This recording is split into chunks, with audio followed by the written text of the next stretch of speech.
குறைந்த விலை நிறைந்த தரம் தங்கள் தேவைகள் அனைத்தும் ஒரே இடத்தில் ஜெயச்சந்திரன் ஆச்சி ராயல் குலோப் ஜாமுன் பேக்ஸ் ஒன்று வாங்கினால் ஒன்று இலவசம். GT Holidays, South India's #1 travel brand. You know you are special when you're with GT Holidays. Army போறவங்க எல்லாம் இறந்துடுறாங்கிறது ஒரு பெரிய பிக்கெஸ்ட் மிஸ்கான்செப்ட். ஆக்சிடென்ட்ல ஆகிற நம்பர்ஸை விட ஆர்மியில ஒரு வருஷம் பூரா இறந்த நபர்கள் கம்மி. ஆர்மி சோல்ஜரை கல்யாணம் பண்ண ஒரு லேடிட்ட கேட்டு பாருங்க, நீங்க தெய்வம் மாறிங்க அப்படிம்பாங்க. ஆர்மியில போனா செத்து போயிடுவாங்க.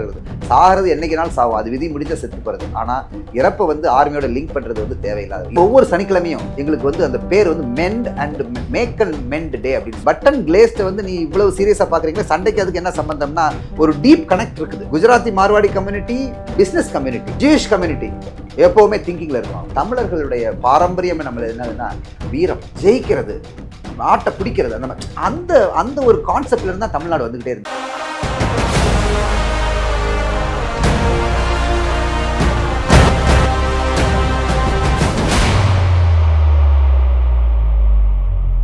இப்போ நீங்கள் என்னதான் திருச்சி இது மாதிரி நகரங்களில் பிறந்து வளர்ந்து நீங்கள் அங்கே போயிருந்தாலும் குடும்பங்கிறது ஒரு ஒரு கஷ்டமான மனநிலை ஏற்படுத்து. ஏன்னா நீங்கள் பிரிஞ்சு போகும் பொழுது ஆல்ரெடி நீங்கள் ஹாஸ்டலில் இருந்திருக்கீங்க, எல்லாம் சரி. ஆனாலும் தூரத்தில் போயிட்டோமே, நீங்கள் நினச்ச நேரத்தில் வீட்டு பேச முடியுமா? ஃபோன்லாம் எப்படி கொடுப்பாங்க? அந்த இதெல்லாம் எப்படி? நாங்கள் இருந்தப்போ எங்கள் இந்த கேள்வி ரொம்ப ரொம்ப மிக அருமையான கேள்வி. ஏன்னா இது டைரெக்டாக எங்கள் அப்பா எனக்கு என்ன சொன்னாங்கிறத அது காட்டுது. என்ன காட்டுதுன்னா, தம்பி ஒவ்வொரு விஷயத்தையும், என்னை அப்பா தம்பின்னு தான் கூப்பிடுவார். தம்பி ஒவ்வொரு விஷயத்தையும் ரெண்டு நோக்கத்தில் பார்க்கணும். ஒன்று மைண்ட், அதாவது பிரெயின், மூளை மூலமாக ஒரு விஷயத்தை பாரு. இன்னொன்று மனம் விஷயமாக இன்னொரு விஷயம், அதாவது மனசோட பார்க்கணும். ஹார்ட் அண்ட் பிரெயின், இந்த ரெண்டு. ஹார்ட்டோட பார்க்கும்போது ஒரு விஷயங்கள் நமக்கு ஒரு விஷயமா தெரியும். அண்ட் அதே விஷயத்தை பிரெயினோட பார்க்கும்போது நம்ம வேற மாதிரி பார்ப்போம். ஸோ நீ அனுபவிக்கிறதெல்லாம் ஹார்ட்டில் பார்த்து அனுபவி, ஆனால் முடிவெடுக்கிறதெல்லாம் பிரெயினில் பார்த்து முடிவெடும்பார். ஸோ தேர்ஃபோர் இப்போது இந்த லைன் கரெக்டாக இல்லையா அப்படிங்கிறத நான் பிரெயினை பார்த்து முடிவெடுத்தேன். ஆனால் அங்கே போயிட்டு அங்கே இந்த சினிமா போகலாமா, இங்கே ஜாலியாக இருக்கலாமா, இங்கே எவ்வளவு கஷ்டப்படலாம், எவ்வளவு ஜாலியாக இருக்கலாங்கிறது ஹார்ட்டை பார்த்து முடிவெடுத்து. ஸோ இந்த ரெண்டு காம்பினேஷன் என்ன செஞ்சிருச்சு, எந்த தொய்வும் இல்லாமல் என்னை மிக ஈஸியாக அனைத்து தடங்கல்களையும் கிராஸ் பண்ணிடுச்சு. டிஸ்டன்ஸ் இனிஷியலி 2003-2004 வரல டிஸ்டன்ஸ் ஒரு பெரிய பிரச்சனையாக இருந்தது. ஏன்னா அப்போ கம்யூனிகேஷன் இது வரல. என்ன வரல? மொபைல் ஃபெசிலிட்டிஸ் வரல. பட் 2004-05 அந்த ரேஞ்சில் ஐ திங்க் ரிலையன்ஸ் நினைக்கிறேன், அம்பானி, அவரோட அம்பானியோட ஒரு பெரிய ப்ரோக்ராம் இருந்தது. அதாவது 10,000 கட்டிட்டோம்னா, நம்ம அப்போவே 10,000 கட்டிட்டோம்னா அது வாழ்நாள் பூரா life time free incoming out going with internet மாதிரி ஒரு சின்னது அவங்களே ஒரு செட் கொடுத்துருந்தாங்க. அதை நான் வாங்கிட்டேன் 2004. அதுக்கப்புறம் எனக்கு கம்யூனிகேஷனும் ப்ராப்ளமே இல்லை. அது ஆல்வேஸ் இன் கனெக்ஷன் வித் பீப்புளாக இருந்தது. பட் எஸ், 2003 வரலும் கம்யூனிகேஷன் ரொம்ப பிரச்சனை. லெட்டர் தான் எழுதுவேன். ஒரு வாரத்துக்கு எப்படியும் ஒரு லெட்டர் 2 லெட்டர். கல்யாணம் ஆகிறதுக்கு முந்தி ஒரு வாரத்துக்கு 2 லெட்டர், கல்யாணம் ஆகிறதுக்கு அப்புறம் ஒரு வாரத்துக்கு 4 லெட்டர். 2 அப்பா அம்மாவுக்கு, 2 என்னுடைய ஒய்ஃபுக்கு. 2 பேர்த்தையும் நான் ஏன்னா ஒரே பையங்கிறதுனால இந்த பக்கம் நான் என்ன தொய்வாக இருக்க முடியாது, இந்த பக்கம் மனைவிங்கிறதையும் விட்டு கொடுக்க முடியாது. ஸோ 2 பேர்த்துக்கு ஈக்குவல் ட்ரீட்மெண்ட்லேயே தான் கொண்டு போயிருந்தேன். 4 லெட்டரில் 2 லெட்டர் அப்பா அம்மாவுக்கு, 2 லெட்டர் மனைவிக்கு. இப்படி தான் போயிட்டு இருந்தது, அதாவது கல்யாணம் ஆனதுக்கப்புறம். But predominant method of communication எப்படின்னம்னா, நாங்கள் லீவ் டயத்தில் ரொம்ப சிறப்பாக டிஸ்கஸ் பண்ணிவிடுவோம். என்ன செய்யணும், என்ன செய்யக்கூடாது, எப்படி போக்குவரத்து. அப்போ அதுக்கு இந்த மாதிரி வாழ்க்கை நம்ம இந்த லீவில் அடுத்த லீவில் என்ன செய்யணுங்கிறது எல்லாம் த்ரெட் பேர் அனலைஸ் பண்ணிட்டு வாருங்க அப்பா. நானும் அப்பா உட்காந்து அனலைஸ். எங்கள் வீட்டில் எங்கள் அப்பா, நம்ம தமிழ்நாட்டில் பார்க்குறேன், அப்பாக்கள்கிட்ட மகன்கள் ரொம்ப தள்ளி இருக்கிறாங்க. நீங்கள் பார்த்துருக்கலாம், அது பார்க்க கூட மாட்டேங்கிறாங்க. எனக்கு நிறைய என்னோட ரிலேட்டிவ்ஸ்லேயே அப்பா பையன் எந்திரிச்சு போயிடுவார், பையன் இருந்தால் அப்பா வரமாட்டார். அந்த மாதிரி அப்படி கிடையாது. எங்கள் அப்பா நான் ரொம்ப ஃப்ரெண்டு மாதிரி வச்சுருந்தோம். நாங்கள் அப்பாவே நானும் ஆல்மோஸ்ட் நம்ம எல்லாமே இந்த under the sun all discussion நாங்கள் பண்ணுவோம் அப்பா கூட. அது ஒரு பழக்கமாயிடுச்சு எங்கள் வீட்டில். நீங்கள் ஆர்மி போகிறீங்க, இப்படி குடும்பத்தை விட்டு போகிறீங்க, திருமணம் நடக்குதுன்னா அதை நம்ம இன்ஃபார்ம் பண்ணி ப்ராப்பராக எப்படி அதெல்லாம் ப்ரொசீஜர் எப்படி சார் இருக்கும் ஆர்மியில்? அவங்க சிறப்பாக உங்கள் திருமணத்துக்கு ஆர்மியை பொறுத்தவரையிலுங்க, ஆர்மிக்காரங்கன்னா தமிழ்நாட்டில் கொஞ்சம் பொண்ணு கொடுக்கறதுக்கு தயங்குறாங்க. இந்த சீரீஸ் ஆஃப் வெப் சீரீஸில் நம்மளுடைய மெயின் எய்ம் என்னென்னா, ஆர்மியை பற்றிய மிஸ்கான்செப்ஷன்ஸ் அண்ட் மித்ஸ்னா என்னது, ஒரு பொய்யான விஷயங்கள் இதை உடைக்கணும். ஃபர்ஸ்ட் அண்ட் ஃபார்மோஸ்ட் ஆர்மி போகிறவங்கெல்லாம் இறந்துடுறாங்கிறது ஒரு பெரிய பிக்கெஸ்ட் மிஸ்கான்செப்ஷன். இன்ஃபேக்ட் 2016 ஒரு ஸ்டடி எடுத்தாங்க.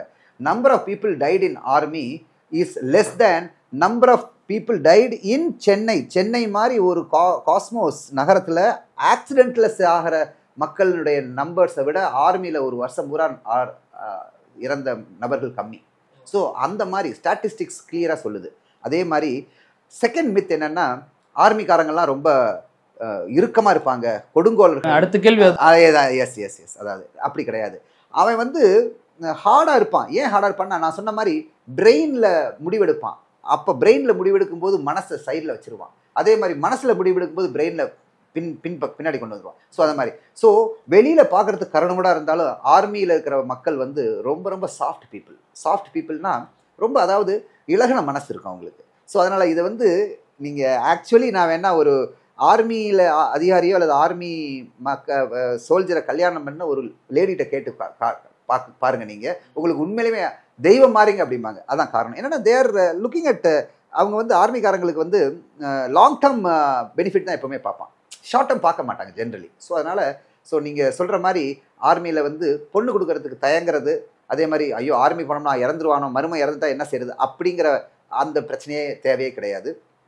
செகண்ட் வந்து எஸ், எனி ப்ரொஃபஷனில் வந்து டெத் இருக்கலாம். பட் ஆனால் அப்படிப்பட்ட டெத்துனாலும் அந்த டெத் வந்து வெரி ஹானரபிள், வெரி க்ளோரிஃபயபிள், மிக மிக, அதாவது நாட்டுக்காக செய்த தியாகங்கிற போது நம்மளுடைய ஸ்டேட்டஸ், அவன் இருந்து என்ன அச்சீவ் பண்ணுறானோ அதை விட பல மடங்கு இறந்து அச்சீவ் பண்ணுவான். அதனால் ஆர்மியை பொறுத்தவரையிலும் யானையினுடைய இதுதான், யானை இருந்தாலும் 1000 இறந்தாலும் 1000ங்கிற மாதிரி. இன்னும் சொல்லப்போனால் ஆர்மிக்காரங்க இருந்த 1000 தான், இறந்தால் பல லட்சங்கள், பல கோடிகள் அந்த மாதிரி. ஸோ ஆகவே நம்ம வந்து அந்த மித்தை கட்டாயம் நம்ம வாசகர்களுக்கு, நான் இந்த வியூவர்ஸ்க்கு என்ன சொல்கிறேன்னா, அந்த மித் வந்து டோட்டலி இட் இஸ் அன்ஃபவுண்டட் மித். ஆர்மியில் போனால் செத்து போயிடுவாங்கிறது, சாகிறது என்றைக்குனாலும் சாவும், அது விதி முடிஞ்ச செத்து போகிறது. ஆனால் இறப்பை வந்து ஆர்மியோட லிங்க் பண்ணுறது வந்து தேவையில்லாது. இறப்பை ஆர்மியை லிங்க் பண்ணாதீங்க. இதுதான் நான் என்னுடைய இன்றைய ஒரு மேஜர் கான்செப்ட். என்ன, இறப்பையும் ஆர்மியும் டக்குன்னு ஆர்மியோட இறப்புக்கு ஞாபகம் வரக்கூடாது, அது தப்பு. ஆர்மினா பர்ஃபார்மன்ஸ், ஆர்மி நாட்டுப்பற்று, ஆர்மினா எஃபிஷியன்சி, ஆர்மினா டெக்னாலஜி, அப்படி தான் வரணுங்கிறது.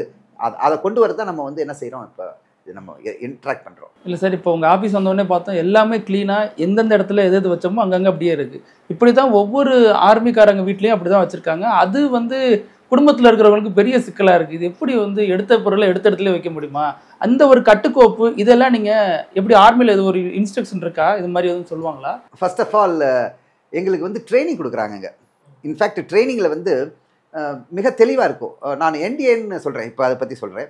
நேஷனல் டிஃபென்ஸ் அகாடமியில் நாங்கள் போன உடனே என்ன செய்வாங்க, கேபின் கபோர்ட் அப்படின்னு ஒரு ஒரு ஈவெண்ட் நடக்கும். அந்த கேபின் கபோர்டு வந்து பயங்கரமான ஈவெண்ட்டு.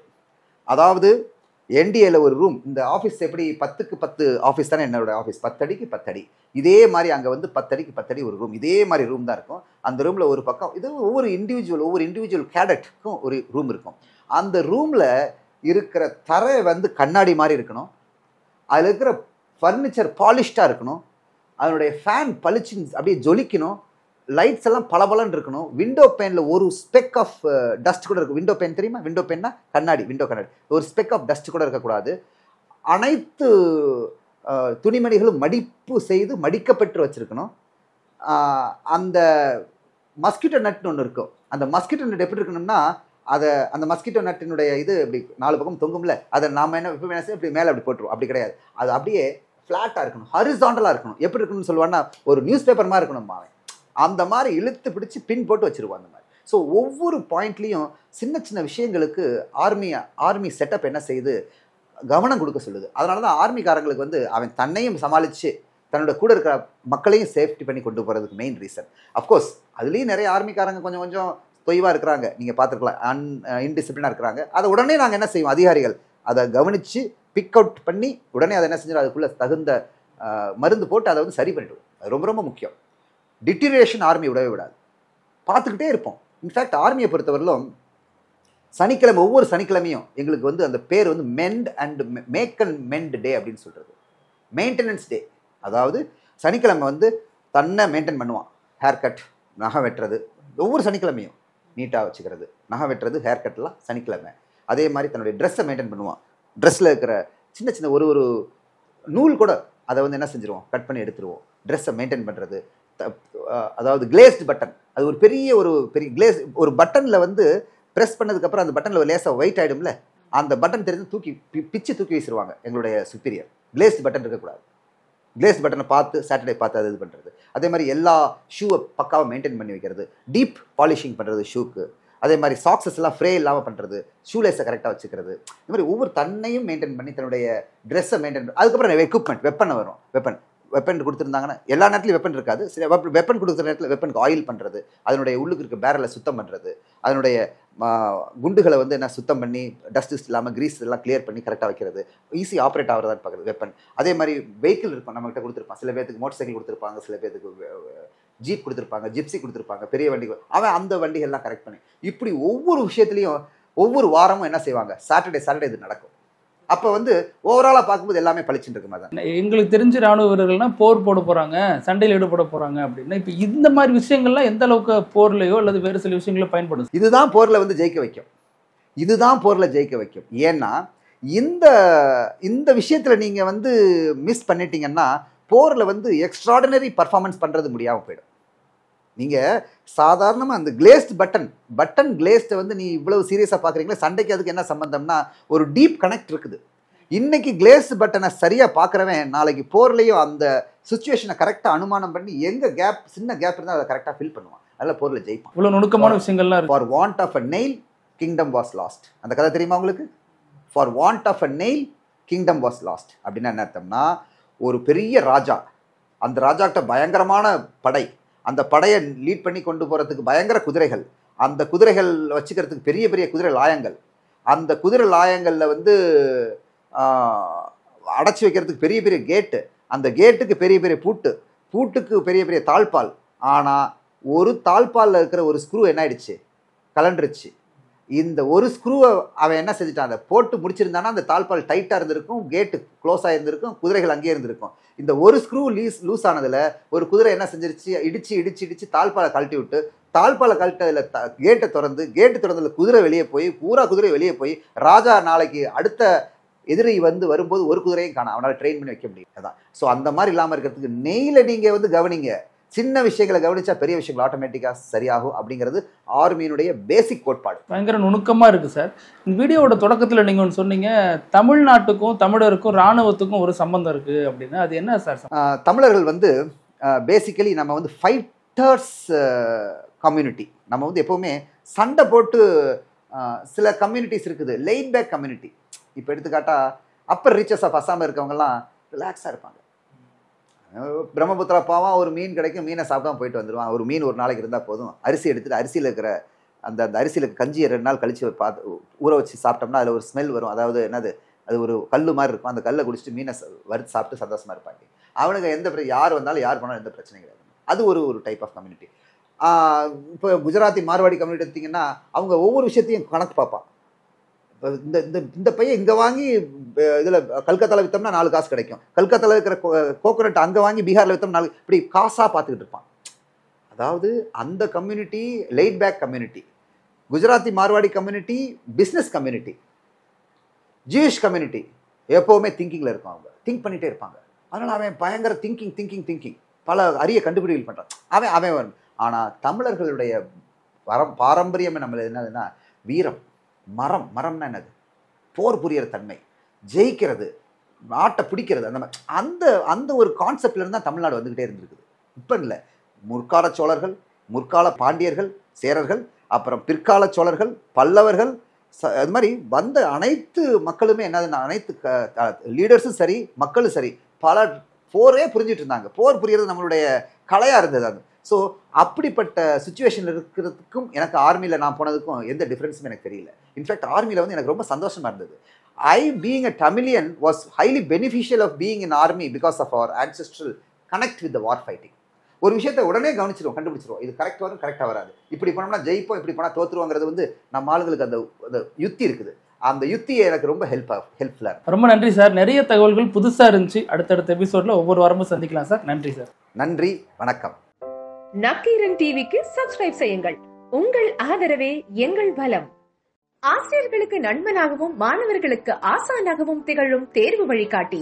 ஒவ்வொரு பாடத்திற்கும் அனுபவமிக்க ஆசிரியர்களின் துல்லியமான தெளிவான விடைகள்.